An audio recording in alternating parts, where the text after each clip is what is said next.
Welcome to the Mason Libraries tutorial, Zotero Part 6, Shared Libraries. In this tutorial, you will learn how to create, join, and use Zotero groups. Zotero groups provide a way to share collections, work closely with colleagues, keep track of conversations in your field, and follow what others are working on.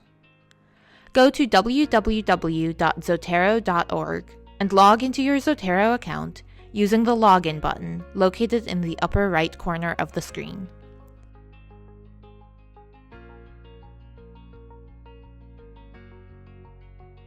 Click on the Groups button on the top middle part of the screen, and then select Create New Group just below.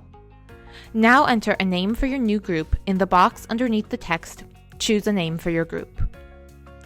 You will then select how private or public you want your group to be.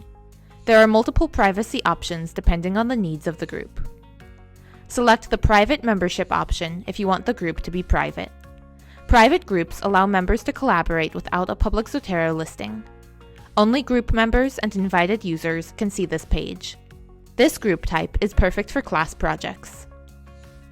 Public closed memberships allow for a controlled group environment with a public presence.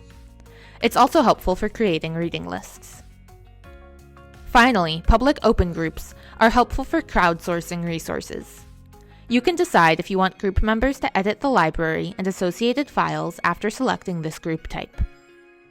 Once a group is created, you can invite people to it. Click on Member Settings below the title of the group. Then click on Send More Invitations at the bottom left side of the screen. In this tutorial, you learned how to utilize Zotero groups. You can also check out our Zotero workshop offerings at library.gmu.edu/workshops. Thank you for watching this tutorial. If you have other questions, please refer to our other tutorials or contact a librarian by following the links in the tutorial's description.